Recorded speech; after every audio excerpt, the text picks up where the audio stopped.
8월 15일 광복절입니다. 주일 예배에 참여하신 모든 성도님 주님의 이름으로 환영합니다. 오늘 증거받을 말씀은 모든 위기의 해답을 가지신 주님이라는 제목으로 본문의 말씀은 마가복음 11장 27절에서 우리 12장 12절까지 말씀 우리 함께 합독하시겠습니다. 그들은 다시 예루살렘에 들어갔다 예수께서 성전뜰에서 거닐고 계실 때에 대제사장들과 율법학자들과 장로들이 예수께로 와서 물었다. 당신은 무슨 권한으로 이런 일을 합니까? 누가 당신에게 이런 일을 할 수 있는 권한을 주었습니까? 예수께서 그들에게 말씀하셨다. 나도 너희에게 한 가지를 물어보겠으니 나에게 대답해 보아라. 그러면 내가 무슨 권한으로 이런 일을 하는지를 너희에게 말하겠다. 요한의 세례가 하늘에서 온 것이냐 사람에게서 온 것이냐 내게 대답해 보아라. 그들은 자기들끼리 의논하며 말하였다. 하늘에서 왔다고 말하며 어찌하여 그를 믿지 않았느냐고 할 것이다. 그렇다고 해서 사람에게서 왔다고 대답할 수도 없지 않은가. 그들은 무리를 무서워하고 있었다. 무리가 모두 요한을 참 예언자로 알고 있었기 때문이었다. 그래서 그들이 예수께 대답하였다. 모르겠습니다. 예수께서 그들에게 말씀하셨다. 나도 내가 무슨 권한으로 이런 일을 하는지를 너희에게 말하지 않겠다. 예수께서 그들에게 비유로 말씀하기 시작하셨다. 어떤 사람이 포도원을 일구어서 울타리를 치고 포도즙을 짜는 확을 파고 망대를 세웠다. 그리고 그것을 농부들에게 새로 주고 멀리 떠났다. 때가 되어서 주인은 농부들에게서 포도원 소출의 얼마를 받으려고 한 종을 농부들에게 보냈다. 그런데 그들은 그 종을 잡아서 때리고 빈손으로 돌려보냈다. 주인이 다시 다른 종을 농부들에게 보냈다. 그랬더니 그들은 그 종의 머리를 때리고 그를 능욕하였다. 주인이 또 다른 종을 농부들에게 보냈더니 그들은 그 종을 죽였다. 그래서 또 다른 종을 많이 보냈는데 들어는 때리고 들어는 죽였다. 이제 그 주인에게는 단 한 사람 곧 사랑하는 아들이 남아 있었다. 마지막으로 그 아들을 그들에게 보내며 말하기를 그들이 내 아들이야 존중하겠지 하였다. 그러나 그 농부들은 서로 말하였다. 이 사람은 상속자다. 그를 죽여버리자. 그러면 유산은 우리의 차지가 될 것이다. 그러면서 그들은 그를 잡아서 죽이고 포도원 바깥에다가 내던졌다. 그러니 포도원 주인이 어떻게 하겠느냐? 그는 와서 농부들을 죽이고 포도원을 다른 사람들에게 줄 것이다. 너희는 성경에서 이런 말씀을 읽어보지 못하였느냐? 집을 짓는 사람이 버린 돌이 집 모퉁이의 머릿돌이 되었다. 이것은 주님께서 하신 일이요 우리 눈에는 놀랍게 보인다. 그들은 이 비유가 자기들을 겨냥하여 하신 말씀인 줄 알아차리고 예수를 잡으려고 하다가 그러나 그들은 무리를 두려워하여 예수를 그대로 두고 떠나갔다. 아멘. 네, 오늘 이 말씀 가지고 모든 위기의 해답을 가지신 주님이라는 제목으로 말씀 전합니다. 저는 가끔 이런 생각을 한번 해봅니다. 예수님께서 지금 21세기 첨단 과학의 복잡한 이 시대의 모든 형편과 사정을 주님이 알고 계실까 모르실까라는 생각을 해봅니다. 예수님이 각 회사에서 벌어지고 있는 구조 조정을 아실까? 또 예수님께서 첨단 정보와 관련된 일을 아실까? 지금 로봇 자율주행차가 곧 나온다고 하는데 컴퓨터로 인해 바뀌어진 이 세상을 이해하고 보고 계실까? 예수님께서 생명공학, 게놈 유전자에 관련된 연구에 대해 아실까?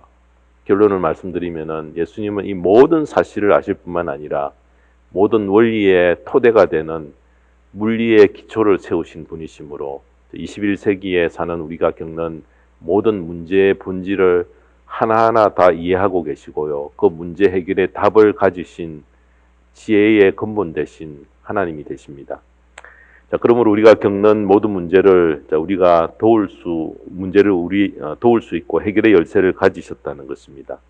잠언 1장 7절에 보면은 주님을 경외하는 것이 지식의 근본이오늘 어리석은 사람은 지혜와 훈계를 멸시한다. 이렇게 기록하고 있습니다. 주님의 지혜는 무궁무진합니다.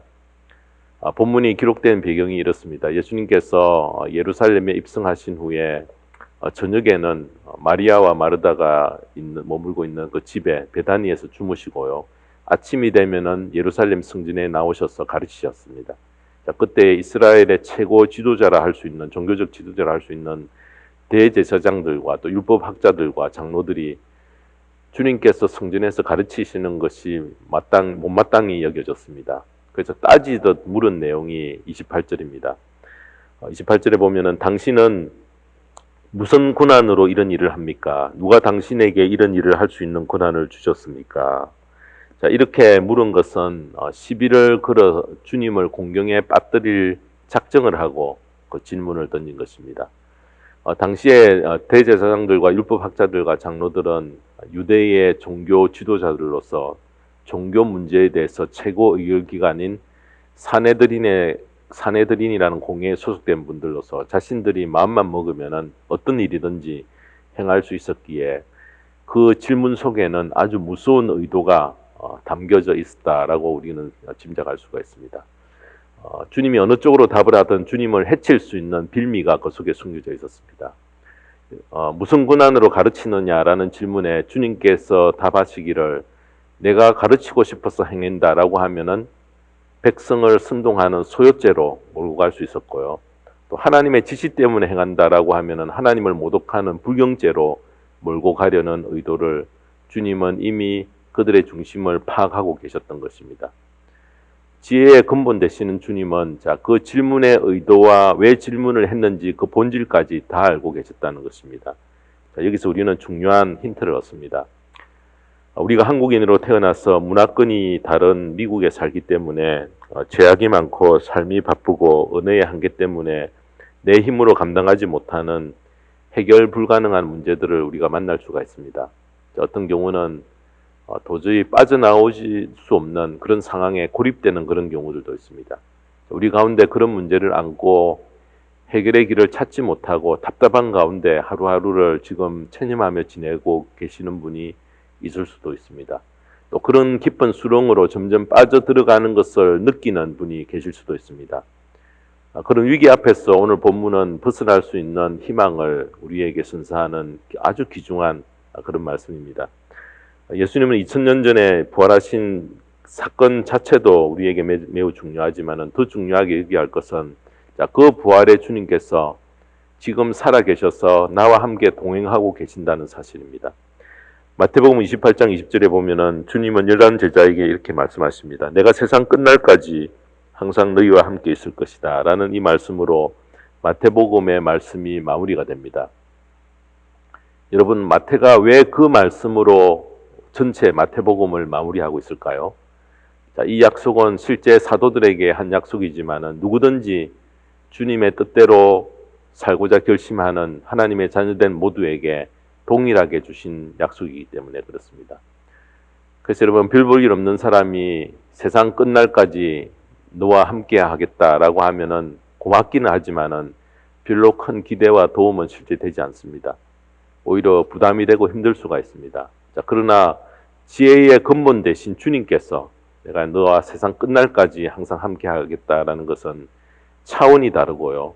우리가 정신을 차리고 이 약속의 말씀을 나의 것 삼으면은 나의 삶을 뒤집고 바꾸는 형통하게 이끌어 줄 수 있는 내 삶의 길잡이의 역할을 감당하게 되고요. 그런 도움을 받을 수 있다는 것입니다. 그분의 지혜를 나의 지혜로 삼을 수가 있고, 이분은 내가 어떤 역경과 곤란에 처해 있어도 나를 구원해 주시고 도우실 수 있는 지혜를 가지고 계신 지혜의 근본이 되십니다. 오늘 읽었던 이 짧은 본문의 말씀이지만은 이 말씀을 깊이 음미하면은 설교 제목과 같이 모든 위기에서 벗어날 수 있는 해답을 우리가 찾을 수 있다는 것입니다. 그래서 내가 마음으로 이미 단념하고 있든지 해결 불가능한 문제를 안고 있어서 도저히 빠져나올 수 없는 형편에 처해 있어도 포기하지 말아야 합니다. 문제의 본질과 시작과 끝을 알고 계신 주님이 나와 함께 계신다는 것을 우리가 알면은 여러분, 우리가 절대 절망할 필요가 없다는 것입니다. 딴 것에서 해결의 답을 찾으려 하지 말고 해결의 길이 주님께 있음을 믿고요. 해답을 찾게 해달라고 간절히 부르짖으며 기도하시기 바랍니다. 지금 이 순간 내가 처한 환경에서 할 수 있는 것이 뭔가 주님께 좀 물으시기 바랍니다. 내 믿음 수준에서 이해 가능한 하나님의 뜻을 좀 나에게 보여달라고 간절히 요청하시기 바랍니다. 그 뜻을 행하려고 최선을 다하시기 바랍니다. 그러면 반드시 하나님께서 우리에게 반응하시고 응답을 주신다는 것입니다. 또한 어떤 어려운 결정을 내려야 할 일이 있을 때에 어려운 결정에 모든 시선을 다 빼앗기지 마시고요. 좀 자신을 떼어서 내가 지금 주님과 동행하고 있는가? 여러분, 그것에 시선을 집중하고 나의 상황에서 어떤 결정이 하나님의 뜻인지 지혜의 근본 되신 주님께 보여달라고 매달려 계속 기도하면은 반드시 찾게 해주신다는 것입니다. 그래서 여러분, 내 수준에서 행할 수 있는 하나님의 뜻을 실천하려고 한 걸음 한 걸음 걸어가다 보면은 문제가 해결이 되어지고요. 도저히 빠져나올 수 없는 지경에서 이미 빠져나와 있음을 발견하게 될 것입니다. 왜냐하면은 예수님께서 세상 끝날까지 나와 함께 하시겠다고 약속하셨기 때문에 예수님의 지혜는 나의 지혜가 될 수 있고요. 지혜로우신 예수님께서 내 인생의 주인이라면은 내 인생을 책임져 주시고 나의 문제를 해결해 주시고 어떤 역경에서도 나를 건져 주실 능력을 가지고 계시기 때문에 그렇습니다. 이런 믿음을 가졌는가? 이런 확신이 내게 있는가? 여러분, 이것이 바로 우리가 문제 해결의 관건이라는 것입니다. 내가 처한 환경과 문제에 압도당하지 않고 주님과 동행하며 주님의 지혜를 사모하면은 반드시 도우시는 능력을 체험하고 주님의 지혜가 내게 임하게 될 것을 확신하게 될 것입니다. 자, 그래서 오늘 내 문제를 해결하기 위해서 세 가지 중요한 답을 오늘 본문에서 찾으려고 합니다. 첫 번째는 주님만이 해결의 지혜를 가지고 계신다는 확신을 우리가 가져야 합니다. 우리가 세상을 살다 보면 해결해야 될 문제가 첩첩 쌓입니다. 나의 지혜로는 한계에 부딪히게 됩니다. 자, 그때 예수님이 지혜의 근본 되심을 확신하는 믿음이 있는가? 그 정말 믿을 수 있는가 없는가? 자, 그것이 중요한 해결의 관건이라는 것입니다. 주님을 대항하는 자들이 주님을 궁지에 몰아넣고 함정에 빠뜨리려고 별 수단을 다 쓰지만은 주님이 얼마나, 자, 영어로 표현하면 스마트 하십니까? 문제의 본질을 다 아시고요. 자, 그들의 의도를 아시고 해결의 길까지 어떻게 접근해야 될 것까지 다 아셔서 그 위기를 넉넉히 극복해 가시는 것을 본문을 통해서 우리에게 증거합니다. 자, 우리는 여기에서 내 개인이 가지고 있는 문제의 해결에 큰 힌트를 얻어야 된다는 것입니다. 우리는 내 인생의 주인 되시는 주님이 이렇게 스마트하고 하심을 정말 우리는 잊고 지금까지 살아왔습니다. 모든 위기를 다 파악하고 계시고 우리가 그의 지혜를 의지할 때에 그 위기를 잘 넘어가도록 도와주십니다. 여러분, 컴퓨터의 능력이 뛰어나서 컴퓨터가 인간의 두뇌보다 더 뛰어난 것 같이 보여도요, 컴퓨터는 사람에 의해 조작이 되어지고 사람에 의해 입력이 되어져야 된다는 것입니다. 그러한 사람의 두뇌를 만드신 분이 누구입니까?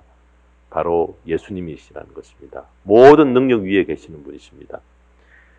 그래서 사도 바울은 골로새서 1장 16절에 참으로 놀라운 이런 말씀을 남깁니다. 만물이 그분 안에서 창조되었습니다. 하늘에 있는 것들과 땅에 있는 것들, 보이는 것들과 보이지 않는 것들, 왕권이나 주권이나 권력이나 권세나 할 것 없이 모든 것이 그분으로 말미암아 창조되었고 그분을 위하여 창조되었습니다. 또 17절에 이어서 이렇게 말씀합니다. 그분은 만물보다 먼저 계시고 만물은 그분 안에서 존속합니다. 자, 여기에서 그분이란 인간 예수로 이 세상에 오셨고 부활하시고 승천하셔서 하나님 우편에 앉아 계시는 삼위일체 하나님 중에 제2위 성자 예수님을 가리키는데, 자, 이분이 세상 끝날까지 나와 함께 하시겠다 약속을 해주신 분입니다. 예수님은 인간을 다 아시고 인간의 모든 관계를 다 파악하고 계십니다. 사람들은 유전자 게놈 지도를 만들어 생명의 신비를 하나씩 풀어간다고 자랑하지만은, 자, 이것은 예수님을 통해서 하나님이 지으신 것의 일부분을 발견하고 떠들어대는 것에 지나지 않습니다. 인간 복제를 한다고 떠들어대지만은, 자, 이것도 하나님의 창조 원리의 작은 부분을 흉내내고 건드리는 것에 불과하다는 것입니다. 이런 조크를 제가 읽은 적이 있습니다. 사단이 하나님에게 도전장을 냅니다. 사단은 자기도 하나님이 아담을 흙으로 지은 것처럼 흙으로 생명이 있는 인간을 만들 수 있다라고 자랑했습니다. 그리고 말했습니다. 자, 흙을 주십시오. 사람을 만들어 보일 테니, 이렇게 이야기합니다. 자, 그러나 하나님께서 대답하시기를 흙부터 너가 만들어야지, 이렇게 이야기했습니다. 하나님의 지혜는 무에서 유를 창조한 지혜입니다. 자, 이러한 주님이 내 인생을 책임지고 계십니다. 자, 그러므로 우리가 아무리 복잡하고 해결의 길이 보이지 않는 문제라도 해도 자, 주님을 찾고 주님께로부터 지혜를 얻으려고 하면은 반드시 해결의 답을 얻게 된다는 것입니다. 주님이 지혜를 주시고 해결의 답을 가지고 계십니다. 그래서 야고보는 야고보서 1장 5절에 보면은 여러분 가운데 누구든지 지혜가 부족하거든 모든 사람에게 아낌없이 주시고 나무라지 않으시는 하나님께 구하십시오 라고 우리에게 권합니다. 하나님의 지혜는 대부분 성경에 기록이 되어 있습니다. 그래서 바울은 디모데후서 3장 16절에 보면은 모든 성경은 하나님의 영감으로 된 것으로서 교훈과 책망과 바르게 함과 의로 교육하기에 유익합니다. 자, 그러므로 성공과 인생의 문제를 해결할 답을 얻기 원하면은 우리는 성경으로 돌아가고 성경을 가까이 해야 합니다. 하나님의 모든 지혜가 성경에 기록되어 있음을 알고 살면서 겪는 모든 인생의 문제를 지혜의 근본이신 주님께로부터 해답을 얻어서 모든 문제를 해결하는 저와 모든 성도님의 복된 생애가 되기를 주님의 이름으로 축원합니다. 두 번째로 내 문제 해결을 위해서 두 번째로 본문이 강조하는 것은 마음을 비우고 하나님의 뜻을 찾는다. 좀 쉬운 말로 하면은 내 마음을 백지로 만들어야 된다.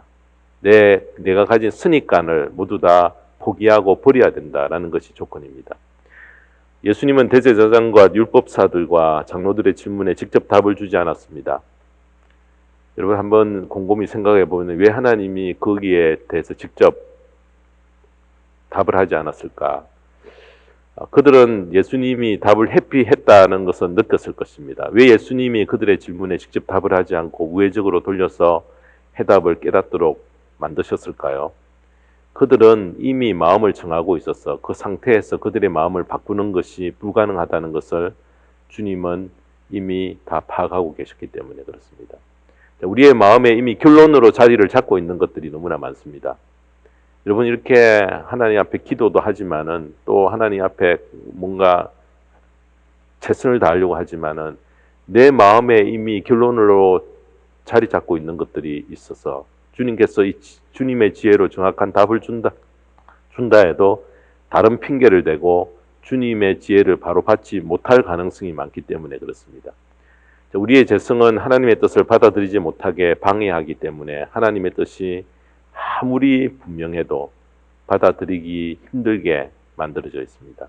물론 신앙의 연륜이 짧으면 하나님의 음성을 듣는지 어떻게 듣는지 몰라서 그럴 수도 있습니다. 그러나 하나님의 음성을 듣지 못하는 대부분의 경우 자신의 마음속에 이미 결론이 자리를 잡고 있기 때문에 그렇습니다. 일이 어떻게 진행이 되어지고 어떻게 결정할 것인지 자기 생각으로는 이미 결정되어 있고 미리 정하여져 있어서 주님이 새롭게 우리에게 알려주시고 말씀하셔도 받아들이지 못하는 선입관에 서 있으면은 결국 하나님의 뜻을 구하고는 있지만은 하나님을 침묵하게 만드는 경우들이 참 많다는 것입니다. 자, 그러므로 주님께 도움을 청하고 주님의 분명한 뜻을 나의 것으로 받아들이기 위해 내 마음을 백지로 만드는 것 너무나 중요하다는 것입니다. 마음이 비워져 있어야 뭐라 하시든지 받아들일 수 있기 때문에 그렇습니다. 하나님이 어떻게 결정하시든지 순종하겠다는 마음의 준비가 되어 있어야 합니다. 우리가 성경을 읽을 때도 그렇습니다. 어떤 분들은 성경을 몇 번이나 읽었다고 하는데도 대화를 나누어 보면은 성경을 전혀 이해하지 못하고 있음을 발견합니다. 왜? 자기의 생각으로 가득 차 있고 성경의 말씀을 받아들일 그런 마음을 비우지 않고 성경을 읽었기 때문에 그렇습니다. 예를 들어서 자기의 선입관이 강하면 성경을 읽으면서 자꾸 불평이 나오고 터집을 잡게 됩니다. 반대로 성경 말씀이 꿀처럼 달다고 하는 것은 왜 그런가? 자, 이들은 예수를 믿으면서 진정으로 하나님의 뜻을 발견하고 백지 가운데 하나님의 주시는 그 말씀을 먹으려고 하는 자기 것 삼고 싶어 하려고 하는 그런 마음이 가득 차 있기 때문에 그렇다는 것입니다. 마음을 열고 비우고 있어서 하나님께서 그 빈자리에 차곡차곡 쌓을 수 있기 때문에 그것이 가능하다는 것입니다. 하나님은 우리 아버지십니다. 하나님은 우리가 잘 되는 것 원하십니다.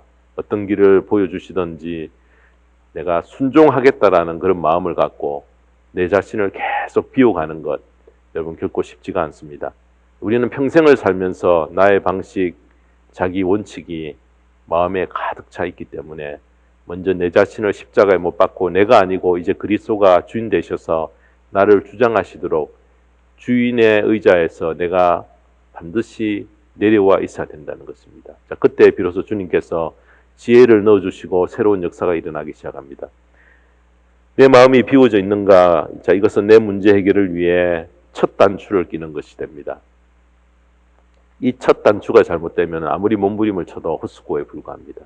나를 백지로 만들어서 지혜의 근본 되시는 주님께서 내려주시는 지혜로 내 인생을 가득 채워 모든 문제가 해결되는 그 축복의 자리에 함께 나아가는 저와 모든 수도님의 복된 생애가 되기를 주님의 이름으로 축원합니다. 마지막 세 번째로 문제 해결을 위해 주님께 나아갈 때, 셋째는 문제 해결을 방해하는 핵심이 바로 욕심, 나의 소유권, 바로 이것이 방해하는 핵심의 문제라는 것입니다. 욕심이 잉태한 적 죄를 낳고 우리에게 이렇게 말씀을 주시는 이유가 여기에 있습니다. 유대 지도자들이 예수님께 도전을 했다가 KO를 당했을 때에 주님은 이어서 한 비유를 주신 말씀이 12장에 계속 이어집니다. 그래서 11장과 12장은 이렇게 장이 다르지만 연결되는 그런 말씀입니다. 1절에 보면은 예수께서 그들에게 비유로 말씀하시기 시작하셨다. 어떤 사람이 포도원을 일구어서 울타리를 치고 포도즙을 짜는 확을 파고 망대를 세웠다. 그리고 그것을 농부들에게 새로 주고 멀리 떠났다. 예수님께서 사실은 당시에 흔히 볼 수 있는 그런 일을 비유로 이렇게 들어주셨습니다. 포도원의 짐승이 접근하지 못하도록 울타리를 치고요.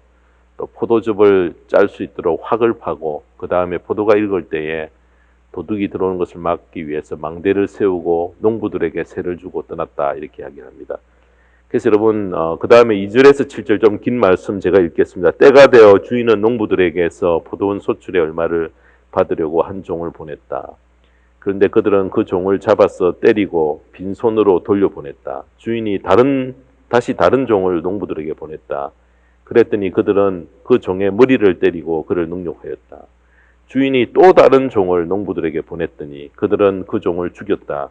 그래서 또 다른 종을 많이 보냈는데 들으는 때리고 들으는 죽였다. 이제 그 주인에게는 단 한 사람, 곧 사랑하는 아들이 남아 있었다.